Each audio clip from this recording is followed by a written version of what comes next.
গেটত তলা নথকা আৰু গেটৰ সন্মুখত পুলিচ নথকা এখন বিধায়কৰ ঘৰ। আচলতে মই বিধায়কৰ ঘৰ বুলি ক'লে মই ভুল কোৱা হ'ব, এখন মন্দিৰ, য'ত মন্দিৰত আমি কোনো ধৰণৰ পাৰ্মিশ্যন নোলোৱাকৈয়ে, অনুমতি নোলোৱাকৈয়ে প্ৰৱেশ কৰিব পাৰোঁ বা যাব পাৰোঁ। ঠিক তেনেকৈয়ে এই মহান বিধায়ক, অৰ্থাৎ মহান বুলিয়ে ক'ব লাগিব, বিধায়কজনৰ ঘৰলৈও আপুনি মই তেনেকৈয়ে যাব পাৰোঁ। আৰু তেনেকৈ আহি আজি পুৱাৰ চাহকাপ সেই মহান ব্যক্তিজনৰ ঘৰত মোৰ আৰম্ভ।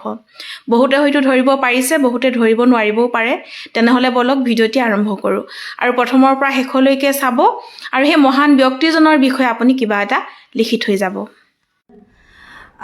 আপোনালোকক যিহেতু মই ওলাই আহোঁতে কৈছিলোঁ যে আজি বিশেষ কামত এজন বিশেষ ব্যক্তিৰ কাষলৈ যাওঁ বুলি, আৰু আহি পালোহি আমাৰ ডিগবৈ সমষ্টিৰ সুৰেন ছাৰৰ ঘৰ। আৰু সঁচাকৈ আহি পেলাই মই আজি প্ৰথম লগ পাইছোঁ, যিহেতু মোৰ শদিয়া সমষ্টি পৰে। মই বিশেষ কামতেই যিহেতু ছাৰৰ কাষলৈ আহিলোঁ, আৰু আহি মানে নিজকে অদ্ভুত যেন এজন সাধাৰণতকৈ একেবাৰে সাধাৰণ এজন ব্যক্তি। আৰু ডিগবৈ সমষ্টিৰ সঁচাকৈ কপালখন চাগে লোকসকলৰ, সমষ্টিৰ বাসীসকলৰ একদম বহুত ডাঙৰ কপাল যে এনেকুৱা এজন ব্যক্তি আপোনালোকৰ কি বুলি ক'ম, মানে গাৰ্জেন হিচাপে পাইছে আচলতে। আৰু আমাৰ ছাৰো কিন্তু বেয়া নহয় দেই, এতিয়া যিহেতু শদিয়া সমষ্টি ছাৰো বহুত ভাল। মই ছাৰৰ ওচৰলৈ মই যাওঁ বাৰু, কিন্তু আপোনাৰ কাষলৈ আজি প্ৰথম আহিছোঁ ছাৰ। কিবা এটা মানে নিজকে ঘৰ সদায় যে লগ পাই আছিলোঁ এনেকুৱা লাগিছে। নাই, মই তেনেকুৱাই মানে এটা ফ্ৰী। মোৰ ঘৰলৈ 24 ঘণ্টা মানুহ আহে। তুমি নিশ্চয় আহোঁতে প্ৰথম আহিছাতো? প্ৰথম আহিছে। তুমি গেটত পুলিচ পাইছা? নাই নাই নাই। গেটখন লক আছিলে? নাই নাই নাই। চকীদাৰো নাই? একোৱে নাই। তোমালোক নিজে আহি বহিছা। মোৰ ঘৰটো এখন যিহেতু একেবাৰে ঘৰুৱা এটা পৰিৱেশত থাকোঁ, আৰু 24 ঘণ্টাই মানুহ আহিব পাৰে মোৰ তালৈ। ইয়াত চকীদাৰো নাই, চিকিউৰিটিও নাই, আৰু মোক ডাইৰেক্ট লগ কৰিব পাৰে। আৰু পুৱা 5টা বজাৰ পৰাই আহে মানুহ, 5টা বজাৰ পৰাই আহে। ইতিমধ্যে এতিয়া টাইমটো হৈছে 7:28। প্ৰায় 100জনমান মানুহ আহি গ'লেই, কাৰণ পোৱাত কেলে সোনকালে মানুহ মাতো, যিহেতু মানুহ চবেই ব্যস্ত হৈ থাকে ন। আৰু বিশেষকৈ মোৰ ওচৰলৈ আহে সাধাৰণ শ্ৰেণীৰ লোকসকল, বিশেষকৈ খেতি কৰা লোকসকল আহে, দোকানী আহে, সৰু সুৰা ব্যৱসায় কৰিবলৈ আহে, বা চাকৰি কৰা লোকসকল আহে। কাৰণ যদি মই দিনত লগ কৰি গোটেই দিনটো আবদ্ধ কৰোঁ, তেনেহ'লে কৰ্মজীৱনত আগবাঢ়িব নোৱাৰিব। সেইকাৰণে মই পৰাপক্ষত কিমান সোনকালে, মই 4টা বজাত উঠোঁ, 4টা বজাত আহিলেও মোক লগ পাব। সেইকাৰণে মানুহক সময় দিওঁ পুৱাতে, আৰু প্ৰায় 8টা, 8:30 মই ওলাই যাওঁ।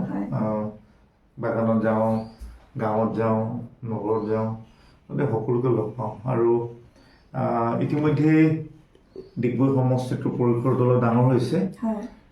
টঙনা, ডুমৰাখন নতুনকৈ অন্তৰ্ভুক্ত হ'ল, কৈলাশপুৰ, বুঢ়ী দিহিং, ব্ৰহ্মজান, বিজুলীবন, দুৱাৰমৰা, এনেকৈ কৰি ডাঙৰ এটা 60,000 বেছি বাঢ়িছে ছাৰৰ, সেইকাৰণে টোপনিটো কম হৈ গৈছে।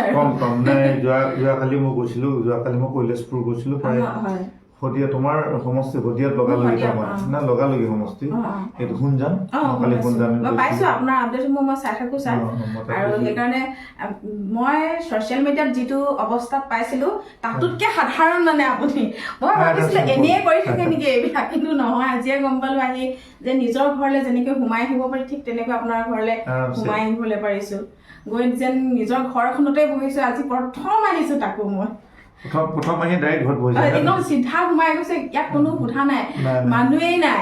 মানুহ নাই নেকি এনেকুৱা লাগিছে। হয় জানো MLA ঘৰ, হয় জানো এনেকুৱা লাগিছে মানে। তাকে ভাল লাগিল ছাৰ। তুমি আগবাঢ়িছা, ভাল লাগিব। আৰু নিজৰ ছোৱালীজনী আগবাঢ়িছে, আৰু সেইফালে যাওঁতে আহিবা কেতিয়াবা। এইবোৰ মই একচুৱেলি সেই অঞ্চলৰ উন্নয়নৰ কাৰণে কাম কৰিব বিচাৰিছোঁ। জনসাধাৰণৰ মনৰ কথা, জনসাধাৰণৰ সমস্যাখিনি লৈ মই সদায় ব্যস্ত মানুহ, আৰু সেই মানুহখিনি খুব ভাল পাইছে, আন্তৰিকতাই আগ্ৰহ প্ৰকাশ কৰিছে। আৰু সেই অঞ্চললৈ নতুনকৈ গ'লে মানে বহুত মানুহ।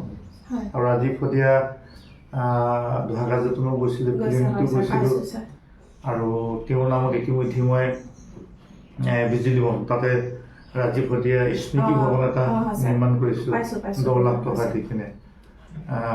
ভাল হৈছে। আৰু তেওঁৰ আমাৰ উপাসনা আহিছিলে, উপাসনা বকলিয়াল, শদিয়া টুপচিঙা গাঁও আছিলে নেকি?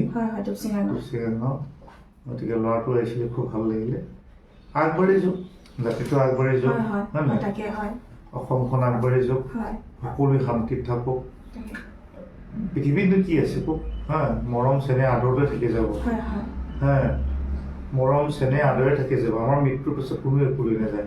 আমি যিখিনি ভাল কাম কৰিলোঁ, ভাল কামৰ মৰ্যাদাটো যুগে যুগে থাকিব। বেয়া কামৰ ঘৃণা, হা, তুচ্ছ তাচ্ছিল্য আজীৱন থাকি যাব। ভাল কাম কৰিব লাগে। সেইকাৰণে কৈছোঁ, মই শুভেচ্ছা জনাইছোঁ, আহিবা। প্ৰথম দিনাখন আহিয়েই কালিলৈ আহিমেই যেন লাগি গৈছেগে ছাৰ আপোনাক। ঠিক আছে ছাৰ, যাওঁ এতিয়া। আজি লাল চাহ খালো, চাহ তাহ খুৱাই পঠিয়াইছে। একদম ইমান পুৱাতে আহিছো, তথাপিতো আকৌ ইমান কামৰ ব্যস্ততাৰ মাজতো আকৌ চাহ একাপ খুৱাই পঠিয়াইছে। কিন্তু বাইদেউ কৈছে, বাইদেউ একদম বাইদেউ নিজৰ হাতেৰে কোনো ধৰণৰ কাম কৰাও মানুহ নাই। একেবাৰে কৈছে সাধাৰণ, আমি যেনেধৰণে আছো ঠিক তেনেধৰণেই ছাৰৰ ঘৰৰ পৰিয়াল ঠিক তেনেধৰণেই আছে। আৰু নিজৰ চকুৱে দেখি গৈছো নহয় ছাৰ। আজি মিছিছে গম নাপালে যে তোমাক ক'ৰ পৰা সুধিছে প্ৰথমতে সুধিছে ক'ৰ পৰা আহিছে সুধিছে। এতিয়া টুপচিঙা গাঁৱত তাইও গৈছে ন? বহুত দেৰি খোজকাঢ়ি ল'ব, প্ৰায় দলং পাৰৰ পৰা খোজকাঢ়িছে, মানে 2 ঘণ্টা 2 ঘণ্টা খোজকাঢ়ি গৈছে। তাৰমানে গাড়ী লাগি আছিলে নহয়। ঠিক আছে, আহিছো তেনেহ'লে ছাৰ। Thank U.